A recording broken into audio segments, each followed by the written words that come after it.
আরিফা আপু, কেমন আছেন আপনি? আপনার বাড়ি কোথায়? রংপুর। পরিবারে কে কে আছে? শুধু মা আছে, বাবা নাই? আপনি কি করেন? বয়স কত আপনার? বিয়ে শাদী হয়েছিল? তালাক হয়ে গেছে কেন? তালাক হয়ে গেল কেন? তো এরকম স্বামীকে বিয়ে করছিলেন কেন? কতদিন সংসার করছিল? মাত্র 1-2 মাস। আরে কেমন লাগে নিজের কাছে এই জীবনটা এখন?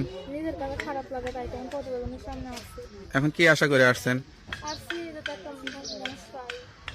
বিয়ে শাদী করবেন? কতদিন হয়েছে ছাড়াছাড়ি হয়েছে? 1 বছর হয়ে গেছে। তো এখন আবার নতুন করে বিয়ে শাদী করতে যাচ্ছেন। মন টন এখন ঠিক আছে তো? মন টন ভাঙা মন এখন শক্ত হয়েছে তো? এখন কোনো বয়স্ক মানুষ চাচ্ছেন নাকি কোনো ইয়াং ছেলে চাচ্ছেন? এখন আমি চাই একটা বয়স্ক, মনে করেন জোয়ান ছেলেরা 2-3টা করে বিয়া করে, তাই একটা বয়স্ক লোক চাই। বয়স্ক লোক চাচ্ছেন। লেখাপড়া করছিলেন? আমি অল্প কিছু করছি। অল্প কিছু করছেন। বয়স্ক লোকে তো বাচ্চা থাকে, 4-5টা থাকে, বউ থাকে, এরকম কাউকে করবেন? তাতেও সমস্যা নাই। আচ্ছা আচ্ছা, যা বলতেছেন সত্যি বলতেছেন? জায়গা জমি টমি আছে আপনাদের?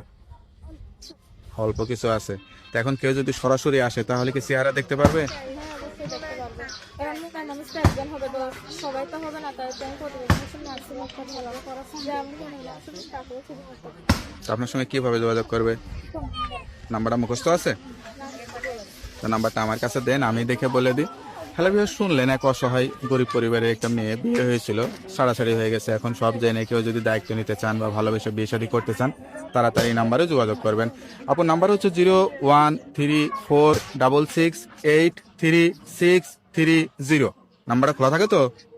যাক, নাম্বারটা খোলা রাখবেন। আর 5 ওয়াক্ত নামাজ কালাম পড়ে আল্লাহর কাছে চাইবেন, আল্লাহ অবশ্যই আপনার মনে আশাটা পূরণ করে দেবে। ঠিক আছে? আর কিছু বলতে চান? ওকে আপু, ভালো থাকেন, দোয়া করি।